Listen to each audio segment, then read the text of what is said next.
Hi, Tecno made a new concept phone that is modular with magnets. It's a really thin phone at only 4.9mm, and at the back of the phone with a couple of magnets you can put extra battery, different camera gears including a different lens and a bigger camera module. Also you can put a walkie-talkie antenna so you can talk on radio without an internet. You also have a wallet attachment and a gamepad attachment and an action camera attachment, and the phone has no ports, so it is charged with another module that is wireless charging module. This is just a concept, but they actually made the physical device too. At MWC event they showcased the device, but it is probably not going to be purchasable anytime soon. And my problem with these kinds of modular concepts is I think they get the idea wrong. The modularity should make it more functional and practical and repairable, and actually the main purpose is it should be upgradable in the future. It should be future-proof. And we had these kinds of concepts before too. The Moto Mods from Motorola also had changeable backsides. It had a speaker attachment, it had different camera attachments. Also the LG G5 was highly advertised as a modular phone. It had a battery attachment, it had other camera modules, but at the end of the day they didn't get the sales and they were discontinued. I think with the modularity, what should we expect is we should be able to upgrade the phone itself, its own parts, like the speakers in it,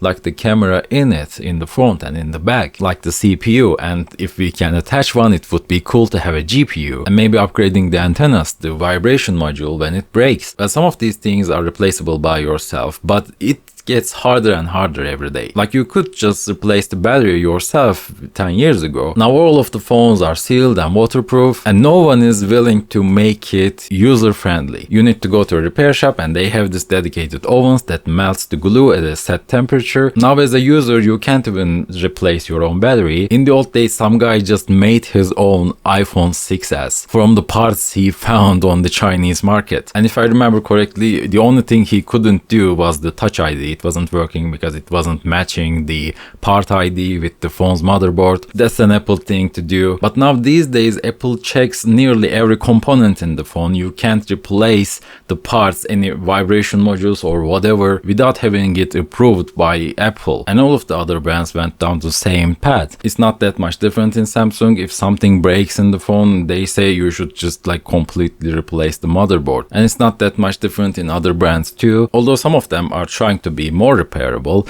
like the Fairphone, which is actually the best case scenario. You can replace everything on that phone just yourself, and it has guides and replacement parts available. That is very close to what I want a phone to do, being fully repairable, and the next step is making it also upgradable. Also the laptops were regarded as not upgradable things, and then the framework laptop came along and they changed the whole idea. It is not 100% upgradable. They are still soldering some parts, of course, to make it lighter, make it more powerful, but it is mostly upgradable and totally repairable. The problem with the phones is they are just too small for our human hands and human vision. We are currently soldering nearly every component onto a single motherboard. So even a single capacitor breaks on that motherboard, the brand is going to try to replace the whole motherboard. And they are even soldering the camera parts too. So if like the front camera breaks, you just have to replace the motherboard still. Of course, I'm not saying we should have tons of cables inside this small phone, but Fairphone did it, and just having the half of these parts available would be nice. And the problem with the Tecno's example, or the Moto Mods, or the LG G5, they all try to replace the outside of the phone. They all try to add something to it. They are mostly accessories. You are not changing the phone itself. You are not making it future-proof. When you are going to discontinue the phone, I'm going to be alone with my own purchased product, and I'm just going to hope they are to not break. And another issue is most people are not going to try to even change a single thing about their phone. Even if they add something, they are going to do it at the very beginning, and they are not going to change anything for like a couple of years. So we don't need hot swappable things. No one is going to carry around 5 different accessories to outside. But if a new part releases that is compatible with my phone, let's say a better camera, I might just change my camera array if I can do that. I can upgrade my CPU, or get this, I can just upgrade my storage, which was a thing actually. We had the SD cards and then everyone abandoned it because of, I guess, profits and pricing ladders. Now they can sell just a couple of gigabytes from $200, which is crazy if you actually know how much an SSD costs. It is not even near that. It is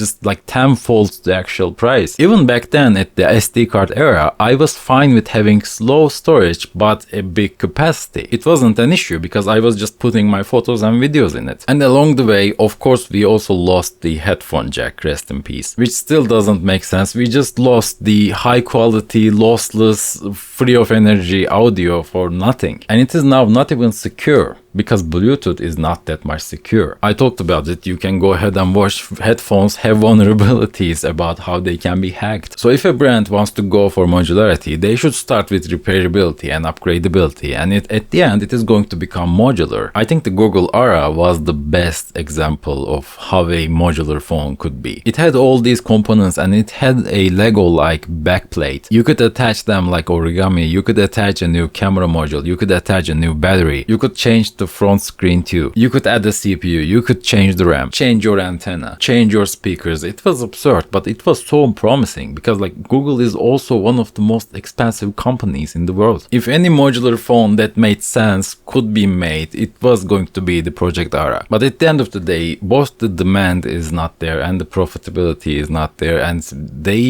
I think the brands just don't trust themselves to do these projects. So I'm just glad that we have something like a Fairphone and we have something like a framework laptop. These days, nothing even changed between two releases of the same phone. So I think we can just start future-proofing phone parts and making them more repairable. That's a good place to start for any shareholders, for any companies if they are watching this. So what do you think about this? Do you think the modular phones are ever going to be made, ever going to be actually profitable and usable and used? Would you use a modular phone? Which one is your favorite concept? What do you think are the pros and cons, and do you think I am in the right here? Let me know in the comments down below, and if you liked the video, please subscribe, and thank you for listening.